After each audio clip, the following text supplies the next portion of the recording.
So good evening everybody. आज हम लोग टीजीटी पीजीटी के लिए इम्पोर्टेंट क्वेश्चंस की जो सीरीज है उसे कंटिन्यू करेंगे और उसमें आज कुछ आपको पीजीटी का टच ज़्यादा देखने को मिलेगा। ओके, टीजीटी के कुछ हो सकता है आपको कम क्वेश्चन लगे, लेकिन पीजीटी के पॉइंट ऑफ व्यू से क्वेश्चन बहुत इंपॉर्टेंट है।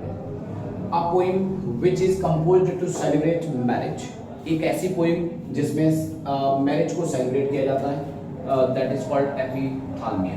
ओके, इस टाइप की पोइम जिसमें मैरिज को सेलिब्रेट करने के लिए लिखी गई हो, क्या कहते हैं उसको? Epithalamia. Who is the father of novel, novel का फादर किसको कहा जाता है? तो आप कहोगे नोबेल का फादर है हेनरी फील्डिंग। हेनरी फील्डिंग को नोबेल का फादर माना जाता है। How many lines had Spenserian stanza, अच्छा स्पेंसरियन जो स्टैंजा है ना, उस स्पेंसरियन स्टैंजा में लाइन कितनी है? तो आप कहोगे 9 लाइन्स होती है। ओके, ईच लाइन्स, इसमें आपको अम्बिक पेंटामीटर में मिलेगी, और जो नामी लाइन है अलेक्जेंड्राइन लाइन होती है, हेक्सामीटर में आपको मिलेगी। ओके, तो इस प्रकार से आप ये लाइन पहचान सकते हो, स्पेंसरियन स्टैंजा है।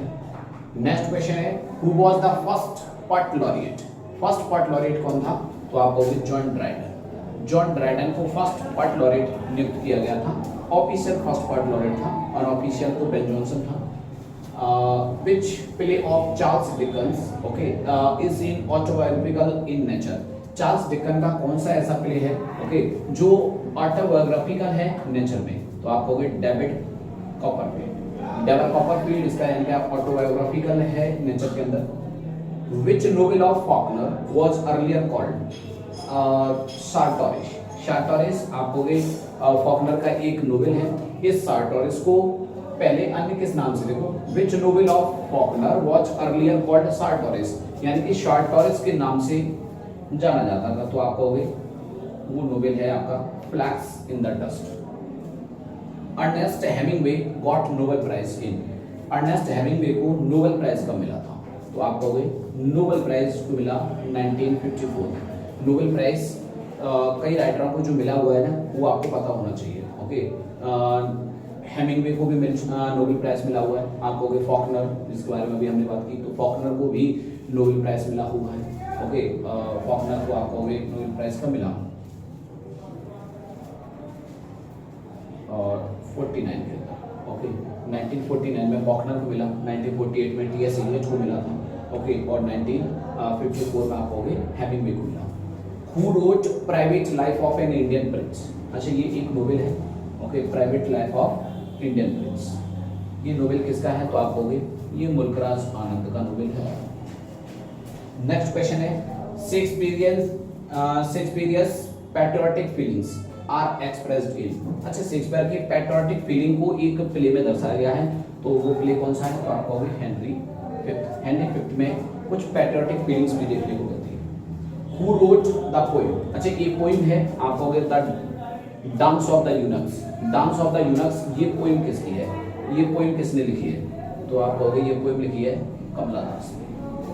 ओके, फेमस पोएम है, और कमला दास भी इंडियन राइटर में, इंडियन इंग्लिश जो राइटिंग है उसमें कमला दास का एक बहुत बड़ा नेम है। ओके, और भी कुछ पोएम्स हैं, इसके आगे हम देखेंगे। ओके, नेक्स्ट टाइम देखेंगे।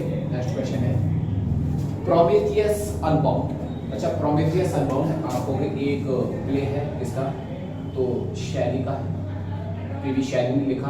अच्छा, कई बार पूछा गया है कि ये प्ले है किस टाइप का, इसका जॉनरा क्या है? तो आप कहोगे अ लिरिकल ड्रामा है, और इसमें एक्ट कितने हैं? 4 एक्ट, तो a lyrical drama in 4 act, ये प्रोमेथियस अनबाउंड का जॉनरा है। The first novel of R K. Narayan is, R K. Narayan का फर्स्ट नोवेल क्या है? तो आप कहोगे Swami and friends. Swami and friends R K. Narayan का फर्स्ट नोवेल है। ब्लैंक वर्सेज, अच्छा ये भी क्वेश्चन बहुत इम्पोर्टेंट चीज़ें हैं, आपको पता होना चाहिए कि ब्लैंक वर्स क्या है। तो आप कहोगे ब्लैंक वर्स में अनराइम होता है, इसमें राइमिंग मैच नहीं करती हैं, और आइम्बिक पेंटामीटर का यूज होता है, यानी कि मीटर तो होता है लेकिन राइमिंग नहीं होती, और मीटर भी होता है, तो कौन सा होता है? Iambic pentameter. ओके, और अगर और कुछ चीज़ें थोड़ा सा जानना चाहो, देखो ब्लैंक वर्स में अगर ये पूछा जाए आपसे कि भाई शेक्सपियर ने अपने प्लेस को लिखने के लिए सबसे ज़्यादा किस यानी कि फॉर्मेट का यूज़ किया है? तो आपको blank verse. Okay, blank verse का यूज़ हुआ है, जितने भी एपिक टाइप की जो वर्क है ना मोस्टली उनमें आप देखोगे तो ब्लैंक वर्स का यूज़ हुआ है। मिल्टन ने पैराडाइज लॉस्ट किस में लिखा है? ब्लैंक वर्स में लिखा है। ओके, तो ब्लैंक वर्स क्या होती है? आप कहोगे अनराइम्ड होती है, लेकिन इसमें मीटर तो होता है।